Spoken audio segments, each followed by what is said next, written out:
¿Cómo están? Bienvenidos a un episodio más de Legalmente Hablando. Yo soy la abogada María Fernanda Rosero. Hoy vamos a hablar de un tema que está generando muchísimo debate, no solamente en el Ecuador, sino en toda América Latina. Se trata del fraude de paternidad. Es decir, cuando una mujer le atribuye falsamente la paternidad de un hijo que biológicamente no lo es. Para hablar de ese tema, hemos hecho una llamada para que nos acompañe el doctor Fernando Rosero González. Él es un especialista en Derecho Penal, quien nos va a explicar de qué se trata esta propuesta que realiza el Colectivo Ciudadano a la Asamblea. Bienvenido, doctor. Muchas gracias por su invitación a este espacio. ¿Qué te parece si empezamos dando el contexto a las personas que nos ven, que quizás no conocen de qué se trata esta propuesta o esta noticia? El colectivo No al Fraude de Paternidad, precedido por Patricio Larco, acudió a la Asamblea Nacional la semana pasada para presentar una propuesta de reforma. Ellos sostienen que los casos de fraude de paternidad ocurren de forma reiterada y señalan que aproximadamente el 30% de las pruebas de ADN de paternidad resultarían negativas. Además, según los datos del Consejo de la Judicatura, entre el año 2015 y 2025 se han registrado más de 15.600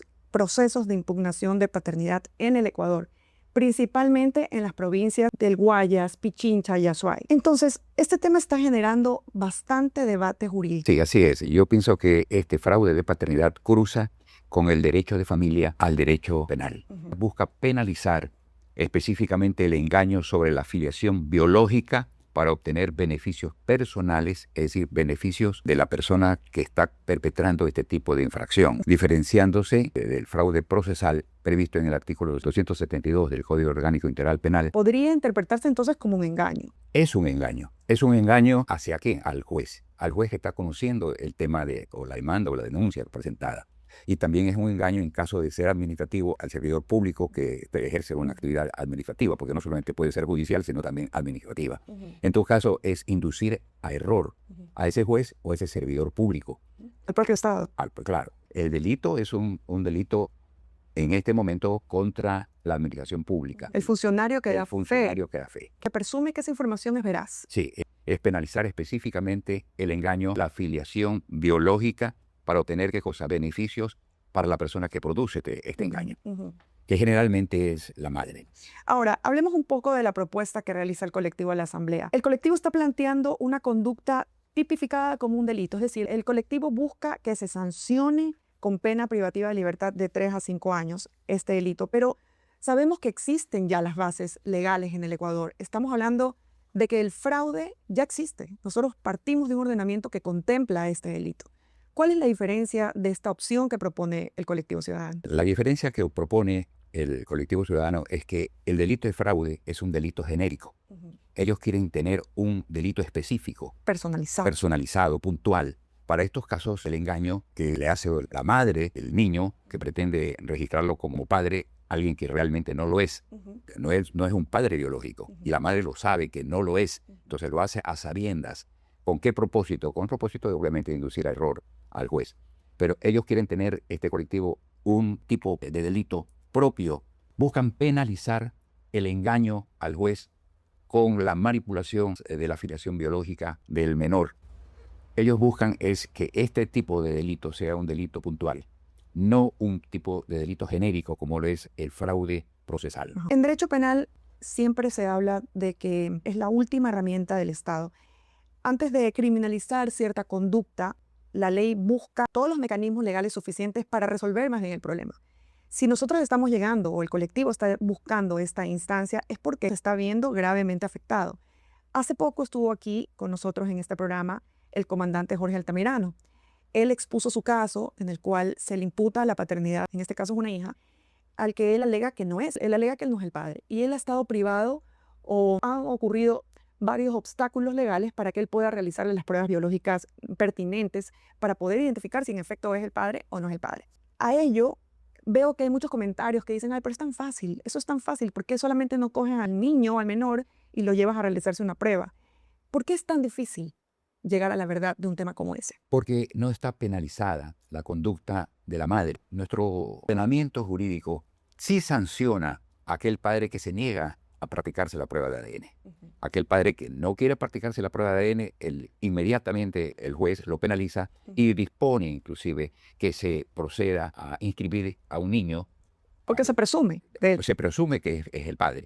Pero en cambio, en el caso de que la madre se niegue a que se le practique al menor la prueba de ADN, no está tipificado ni como delito ni tampoco sancionado. La madre puede pasar 2 años, 3 años y no se realiza la prueba de ADN del niño. Y eso no está ni penalizado, ni el juez puede adoptar ningún tipo de sanción. No puede obligarlo tampoco a que la madre vaya y lo lleve al menor para que se le practique la prueba de ADN, ¿no? Aunque estas ya no son necesariamente las pruebas de sangre. Claro. Y hay unas pruebas que no son dolorosas, no generan ningún tipo de sangrado tampoco para el menor, ni lo ponen en peligro. Lamentablemente no existe ninguna disposición legal que obligue a practicarse esta prueba.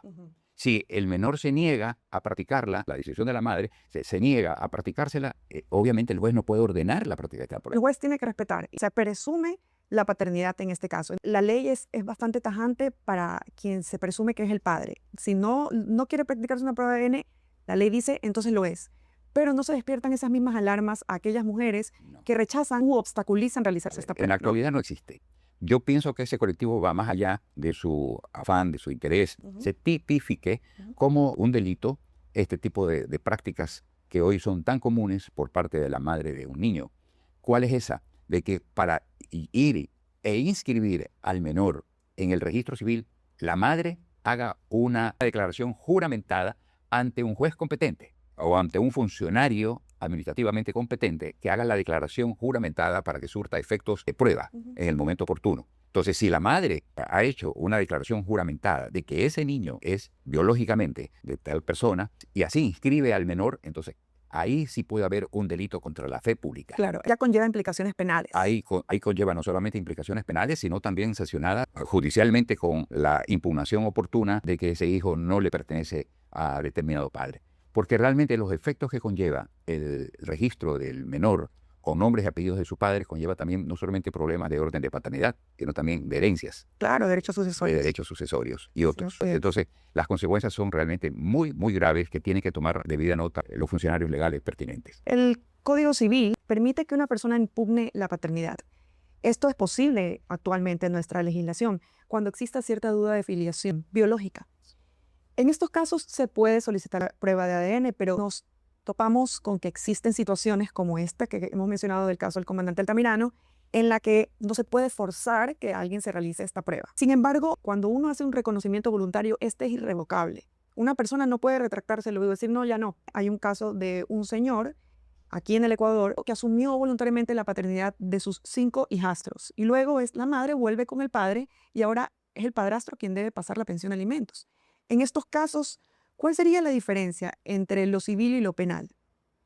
Porque acá podremos hablar de que, si bien no es irrevocable, sí hay un vicio de consentimiento, sí pudo haber sido engañado o forzado a asumir una paternidad por varias situaciones, ¿no? Entonces, ¿cuál sería la diferencia en este caso? Para mí ninguna. Si existe el engaño, inclusive al presunto padre del menor, es obvio que tarde o temprano el padre, conociendo del engaño que ha sido víctima, presente la denuncia pertinente para que se establezca si en efecto es padre o no. Yo pienso que en cuanto al tiempo, no puede haber de ninguna manera un obstáculo para que la justicia siempre brille en nuestro país. Este es un delito permanente, el que pretende incorporarlo el colectivo. Es un delito permanente y se da con el engaño al juez.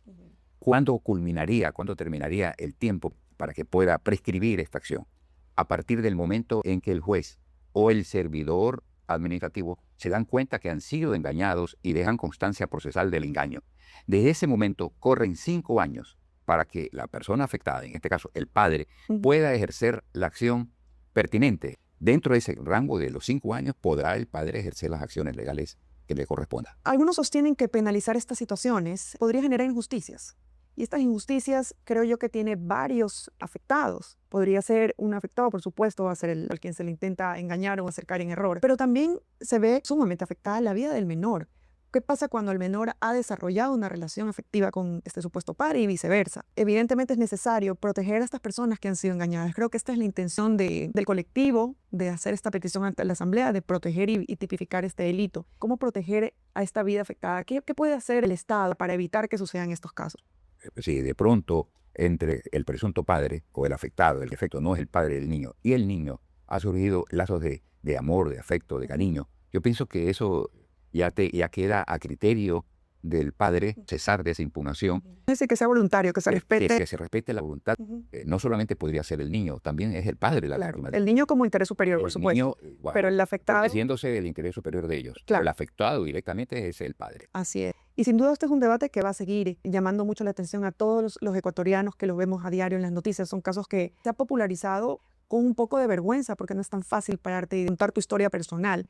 Muchas personas ahora están viendo esto como ejemplo del caso del comandante Altamirano y han tomado la batuta o han alzado la voz y han dicho, basta, esto tenemos que pararlo. ¿Consideras que es oportuno en el momento en el que estamos que se analice este pedido que hace el colectivo? Siempre es oportuno, siempre será oportuno. Estos vacíos legales, no permitir que la justicia actúe como tiene que serlo, nunca será tarde.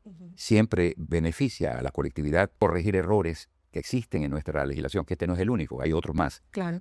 También que sirva como ejemplificación, porque muchas personas, como bien lo hemos conversado, sabíamos que existía el fraude, pero no sabíamos que el fraude podría tipificarse o concretarse en un hecho tan común como en un engaño de paternidad. Es importante también que nosotros le hagamos conocer a la gente que puedes alzar la voz, que si estás siendo afectado, existen las herramientas legales pertinentes para poder solucionar tu caso.